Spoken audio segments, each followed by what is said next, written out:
Hey Ingo, Mark from Bradis Guns here, and Jeremy and I just got back from a trip down to Miami, Florida, visiting the folks down at Taurus International. And Taurus had sent us some guns to the shop to use for T&E.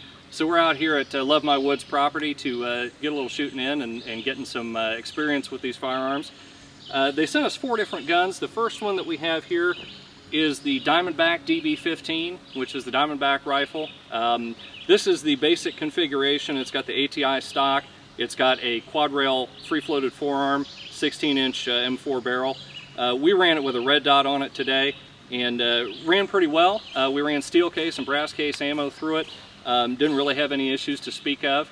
Diamondback is going to be coming out with some additional products here soon. A second generation of this rifle with different furniture. They've got a 308 in the works and some other exciting things coming down the pike in the AR world from Diamondback, which is a company that is owned by Taurus but maintains its independence as far as design and manufacturing and that sort of thing. So all of the rifles are made here by a really good group of guys that know what they're doing as far as putting an AR-15 together, and we look forward to some exciting things from them coming down the pike.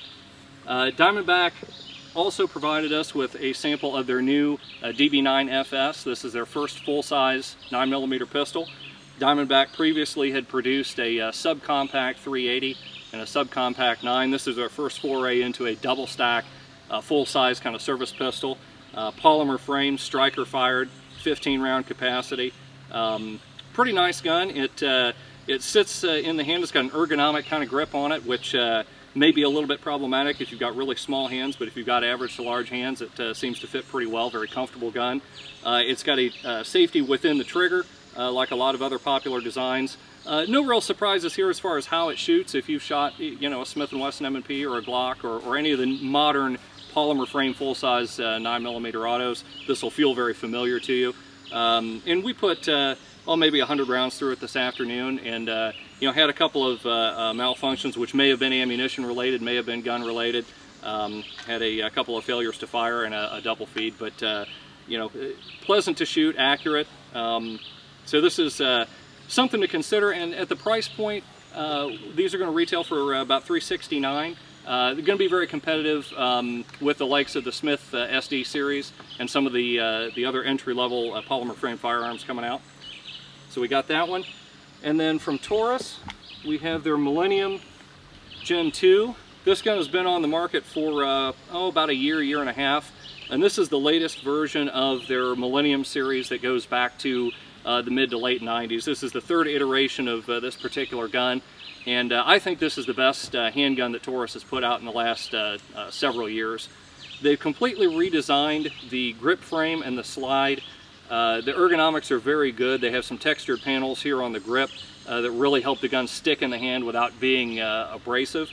You've got a trigger safety, you've got a manual thumb safety, you've got a loaded chamber indicator on the top of the slide, you've got fully adjustable sights. So a full feature set there, rail up front if you want to hang a light or laser off of it. On the initial trigger pull, you have a lot of take up. It's weightless, but there's a lot of travel there. But after that, the brake is smooth, the reset's nice. It's an easy gun to shoot, it's a fun gun to shoot, and this was the most trouble-free of all the guns that we had out here today. I think we only had one malfunction in, again, 100, 150 rounds that we put through it. So very, very pleasant gun.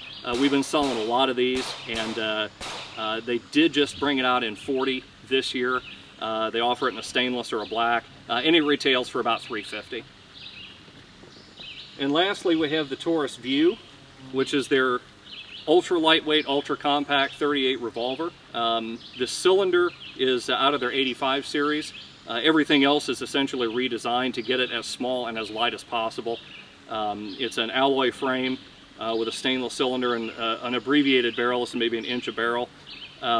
Really, really minimized grips, and then the grip frame is actually angled or twisted so that when you're carrying the gun, especially inside the waistband, it actually conforms to the curvature of the body, which is kind of unique.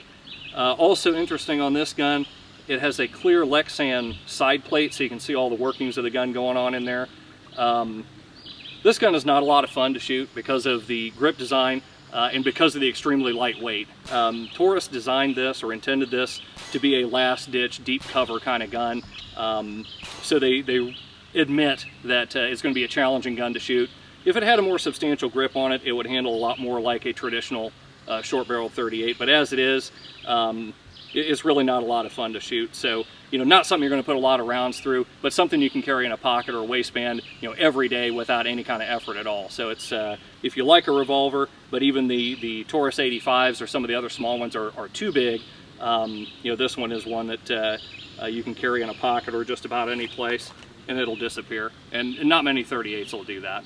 So we did put a few rounds through it today, maybe about 25, and didn't have any function problems with it. But accuracy, you know, with a barrel this short is going to be problematic unless you're at contact distance, which is, again, really what it's intended for. So an interesting gun, but not one that Taurus plans on selling a whole ton of. It's not going to replace the 85. It's not going to replace, you know, some of the other guns that they do, but it's certainly interesting. So those are the guns we were shooting today, and just wanted to say thanks publicly to the folks at Taurus for sending us these demo guns to play with, as well as for having Jeremy and I down to Florida. It was a great trip. I hope that they got as much out of our feedback that we were able to offer them as we did going down there and touring the facility and talking to some of the leadership there about the direction of the company, about the new products coming out, and where they want to take Taurus in the next several years. Keep watching them. I think you'll be surprised at some of the new ideas that they have that are going to be coming to market soon, as well as the continual improvements to the quality process and the design process of the products that they have and will be bringing out. So that's all for now, and as we continue to shoot these guns, if there are other developments, you know, we may update this, but for now that's it, and so thanks.